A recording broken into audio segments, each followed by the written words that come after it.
Assalamualaikum warahmatullahi wabarakatuh.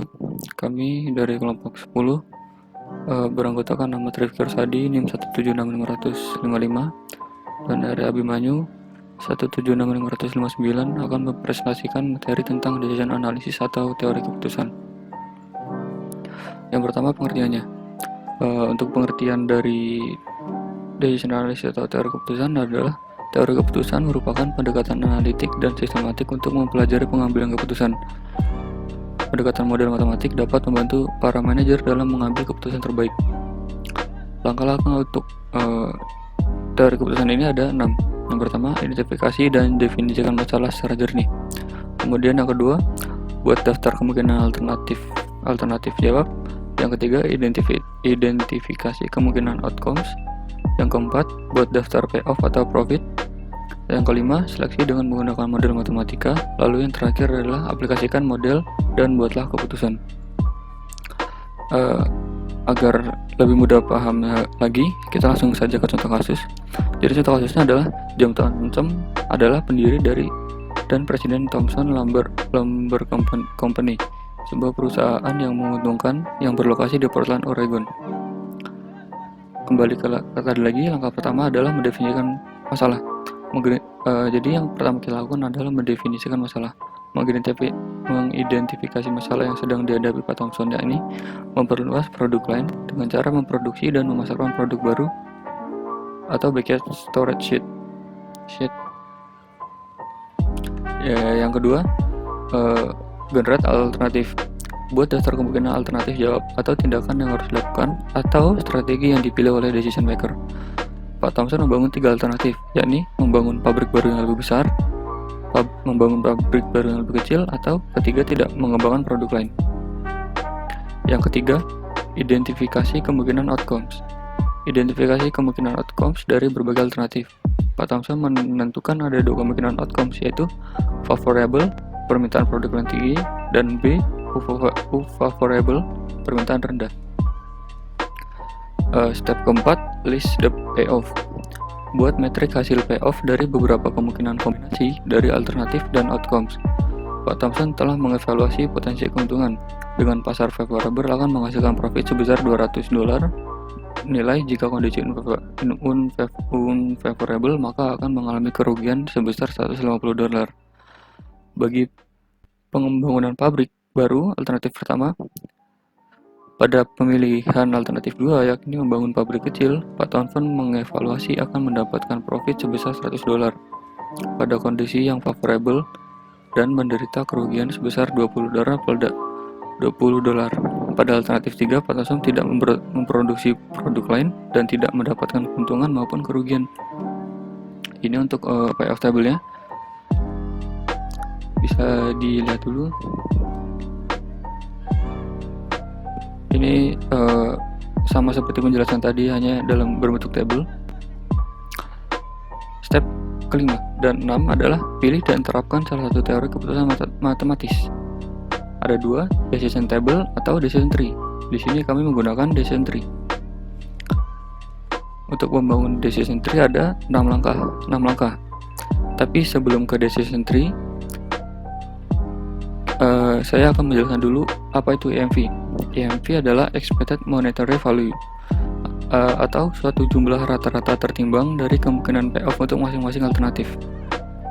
Yang pertama, langkah-langkah untuk membuat decision tree adalah mendefinisikan masalah. Yang kedua, gambar decision tree. Yang ketiga, tetapkan kemungkinan untuk outcomes. Yang keempat, estimate payoff for each possible combination. Yang kelima, menghitung EMV tadi. Lalu yang keenam, pilih EMV terbaik. Decision tree bagian-bagiannya ada 2, yaitu decision node. Itu adalah ketika decision harus dibuat.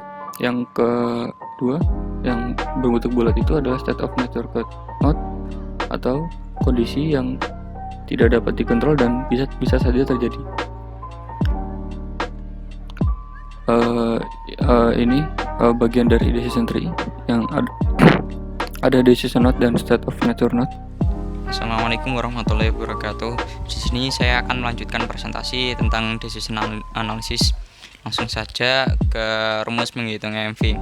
Nah, rumus menghitung EMV yaitu P of kondisi pertama dikali probability kondisi pertama ditambah P of kondisi kedua dikali probability kondisi kedua ditambah sampai dengan P of kondisi terakhir dikali probability kondisi terakhir.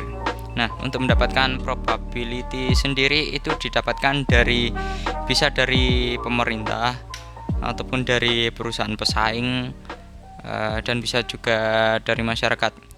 Nah, di contoh soal sendiri dimisalkan Pak Thomson sekarang percaya bahwa probabilitas untuk pasar yang favorable dan untuk pasar yang unfavorable masing-masing sebesar 50%. Jadi untuk probabilitas sendiri itu tidak boleh melebihi 1, maksimal 1. Jadi probabilitas untuk total dari probabilitas harus sama dengan 1.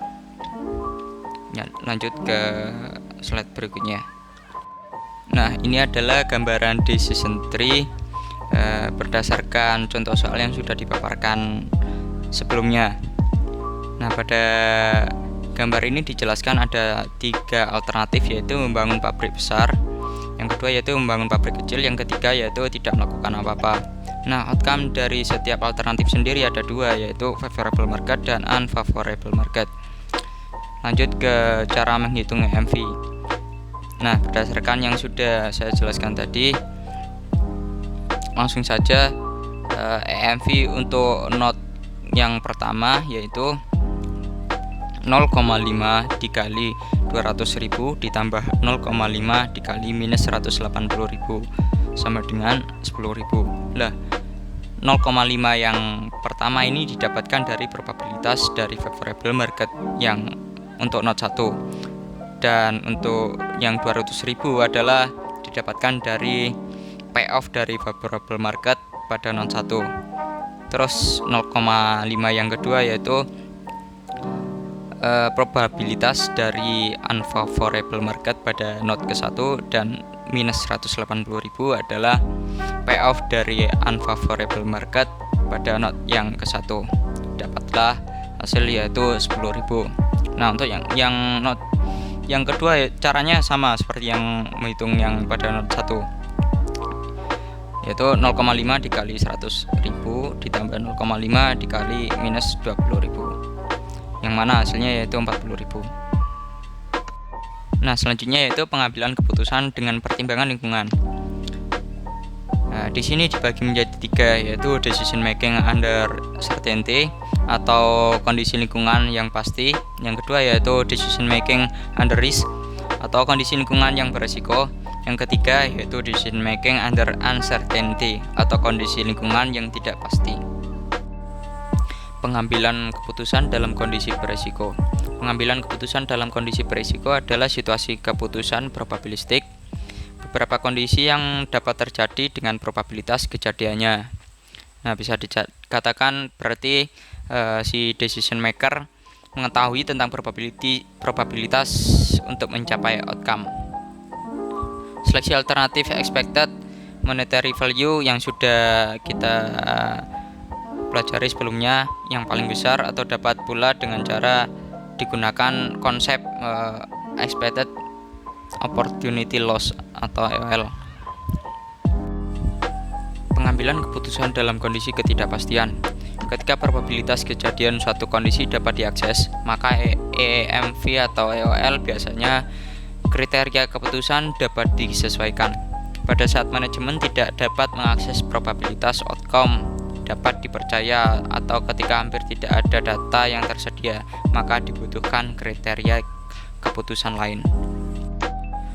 Tipe problem seperti ini disebut sebagai keputusan dalam kondisi ketidakpastian dengan 5 kriteria keputusan, yaitu maximax, yang kedua yaitu maximin, yang ketiga yaitu equally likely atau biasa disebut dengan Laplace, yang keempat yaitu criterion of realism, yang kelima yaitu minimax.